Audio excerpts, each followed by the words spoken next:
Welcome to Bittensor Weekly, your source of truth for everything happening in the Bittensor ecosystem. I'm your host, and this is episode 6, April 12th, 2026. This week, Bittensor's most recognized builder walked away, accused the founder of centralized control, and sold 37,000 Tao on the way out. Then Const fired back with a point-by-point rebuttal and a governance proposal that could change how subnets work forever. Let's get into it. On the evening of April 9th, Covenant AI published a formal statement announcing their departure from Bittensor. Covenant operated 3 subnets: Templar on Subnet 3, Basilica on Subnet 39, and Grail on Subnet 81. Together, these accounted for roughly 9% of all network emissions. This is the team that trained Covenant 72B back in March, the largest decentralized language model training run in history, which triggered a 100% rally in Tao's price. In their exit statement, Covenant accused Jacob Steves, also known as Const, of taking hostile actions, including suspending emissions to their subnets, stripping moderation rights over their own community channels, deprecating their subnet infrastructure, and timing large token sales to moments of conflict. Const responded within hours, first on Discord, then in a detailed public rebuttal on X that reached over 86,000 views. He went point by point. On emissions, quote, "I do not have the ability to suspend emissions. What I did was sell some alpha on subnets that were not running and were on near 100% burn code. Same effect as any normal buy or sell. No special privileges." On moderation, Const said Sam deprecated his own Discord channels. He only temporarily blocked Sam from deleting honest criticism from community members, then reinstated it. On the token sales, quote, "less than 1% of what I had invested in his team." Then came the on-chain evidence. Data tracked by Jesus Martinez showed that hours after publishing the exit letter, Sam sold approximately 37,000 Tao tokens across his 3 subnets. That is over $10 million extracted from the ecosystem on the way out. He published the letter. The tokens crashed, then he sold into the panic he created. Siam Kidd from the DSV Fund offered the backstory. Sam had been deleting messages in Discord. Const removed that ability. They had a falling out.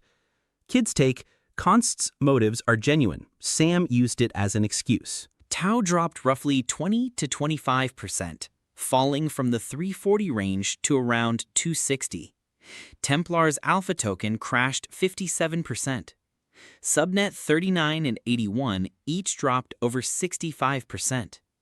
$9 million in long positions were liquidated. Here is what makes this week so unusual. At the same time Bittensor faced its biggest internal crisis, institutional conviction actually strengthened. Grayscale filed to list a spot Tao ETF on NYSE Arca under the ticker GTAO. The SEC has roughly 240 days to decide, putting the deadline around August 2026. The filing includes a staking provision. If approved, the ETF generates yield on top of price exposure.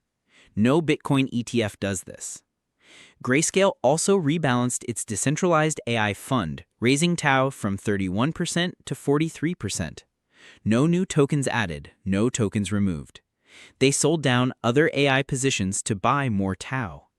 2 institutional moves in 1 week, even as the ecosystem dealt with its biggest controversy. While Covenant was walking out the door, the builders who stayed made their positions clear. Fish from Datura posted, quote, "Lium is and always will be a Bittensor project. Lium is Bittensor and Bittensor is Lium." That post was retweeted by the Open Tensor Foundation. Lium is a decentralized GPU rental marketplace on Subnet 51. Think peer-to-peer cloud compute. No KYC, no sign-up, just connect and rent. The team has onboarded over 500 H100 GPUs, and prices run up to 90% cheaper than traditional cloud providers. What sets Lium apart is the incentive design. Miners stake collateral to guarantee uptime. If a GPU goes offline, collateral gets slashed. This creates reliability without a central operator.